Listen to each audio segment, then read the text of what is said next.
నమస్తే, welcome to whistle.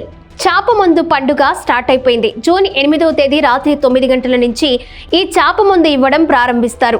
చాప మందు అనేది ఆస్తమా మరియు ఇతర శ్వాసకోశ సమస్యల నివారణకు హైదరాబాద్లోని బత్తిని కుటుంబం అందించే సాంప్రదాయ వైద్యం. ఇది ప్రతి సంవత్సరం వర్షాకాల ప్రారంభ సూచిక అయిన మృగశిర కార్తె సందర్భంగా పంపిణీ చేస్తారు. దీనికి సంబంధించిన ముఖ్యమైన వివరాల గురించి మనం మాట్లాడుకుంటే, పసుపు రంగులో ఉండే రహస్య మూలికా మిశ్రమాన్ని ఒక చిన్న సజీవ చాప కొరమేనును నోట్లో పెట్టి రోగి మింగేలా గొంతులో వేస్తారు. ఈ మూలిక చాపల కదలికల వల్ల శ్వాసకోశాలు శుభ్రపడి ఆస్తమా తగ్గుతుందని నమ్ముతారు. ఈ పంపిణీ హైదరాబాద్లోని నాంపల్లి ఎగ్జిబిషన్ గ్రౌండ్స్లో దాదాపు 24 గంటల పాటు ఉచితంగా జరుగుతుంది.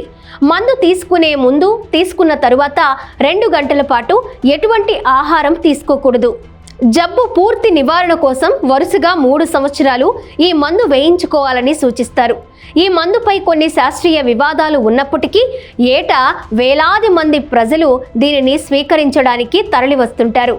ఈ చాప ప్రసాదంలో ఆయుర్వేదంతో పాటు పాలపిండి, ఇంగువ, బెల్లం, పసుపు లాంటి సహజ సిద్ధమైన వనమూలికలు వాడతారు.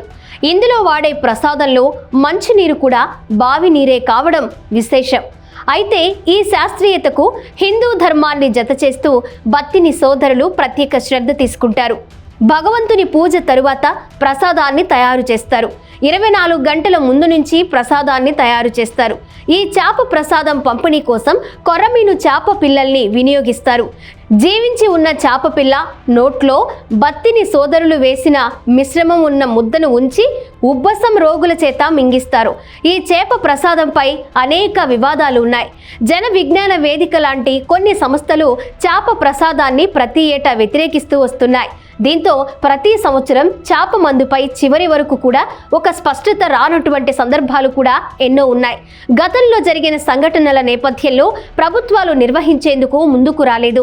ఇక చివరి వరకు ఇలాంటి పరిస్థితే ఉండడంతో తొక్కిసలాటలు జరిగి పలువురు మృతి చెందిన సందర్భాలు కూడా ఎన్నో ఉన్నాయి.